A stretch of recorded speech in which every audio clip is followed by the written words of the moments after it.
We represent, our clients are individuals who have used Roundup, all of whom who have developed non-Hodgkin's lymphoma, a specific type of cancer.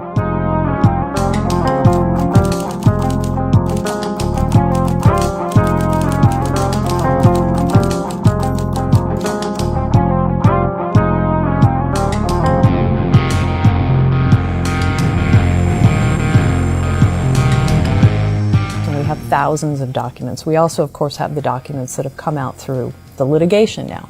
So pieces of the puzzle are starting to fall into place, and some of those documents show pretty clearly Monsanto anticipated that IARC would find glyphosate to be possibly or probably carcinogenic. They knew this, they anticipated this, they talk in their internal documents about being vulnerable with the science, epidemiology, toxicology, mode of action, others. They express worry and fear months before IARC even sat down to meet.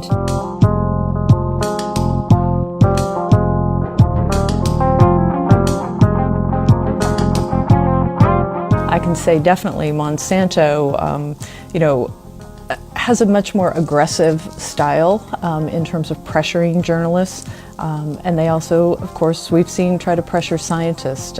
They get peer reviewers who reject articles that show that glyphosate is carcinogenic. Hey, remember that $1 million lab we provided you, university?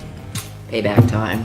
And you think I'm joking? I'm not joking. It is that direct and that sad. For me, what's been very striking in the Monsanto papers so far is that they really show how Monsanto pretends to defend science, but actually actively undermines it.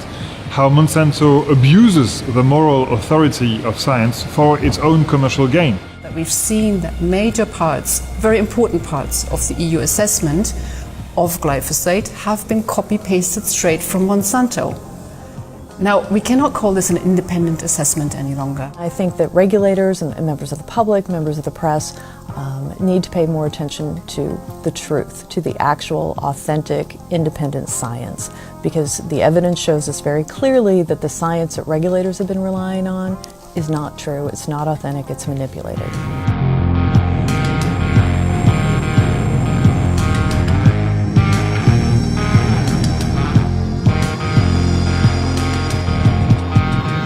We want people to become aware so that they don't have to go through this, and so that they don't use Roundup and don't get cancer.